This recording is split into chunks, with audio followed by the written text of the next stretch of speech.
ইসলামী bank news top 10। বিচার বহির্ভূত হত্যাকাণ্ড সহ শেখ হাসিনার শাসনামলে সংগঠিত সব নৃশংসতা নথিভুক্ত করার উপর গুরুত্ব আরোপ প্রধান উপদেষ্টার।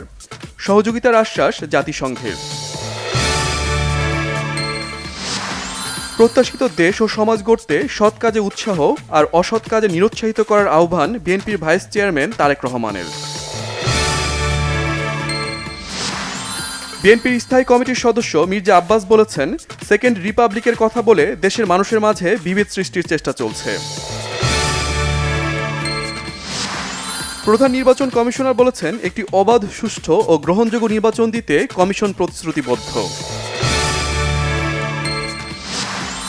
রমজানে চাহিদার চেয়ে বেশি আমদানির পরও সয়াবিন তেল উধাও, নিয়ন্ত্রণ কয়েকটি কোম্পানির হাতে। ডিজিএফআই এর সাবেক ডিজি সাইফুল আলমের বাসায় দুদকের অভিযান, 2 ট্রাঙ্কে প্রায় 2.5 কোটি টাকা জব্দ। রংপুরে আবু সাঈদ হত্যার ঘটনায় মানবতা বিরোধী অপরাধ মামলার তদন্ত প্রতিবেদন 9 এপ্রিলের মধ্যে জমা দেওয়া হবে, জানিয়েছেন চিফ প্রসিকিউটর তাজুল ইসলাম। ব্যতিক্রমী কিছু ব্যক্তি ও প্রতিষ্ঠানকে দেওয়া হবে এবারের স্বাধীনতা পুরস্কার, সংখ্যায় 10-এর কম, জানিয়েছেন উপদেষ্টারা। রমজানে গাজায় সাময়িক যুদ্ধবিরতি চুক্তি কার্যকরে যুক্তরাষ্ট্রের প্রস্তাবে রাজি ইসরায়েল, হামাসের প্রত্যাখ্যান।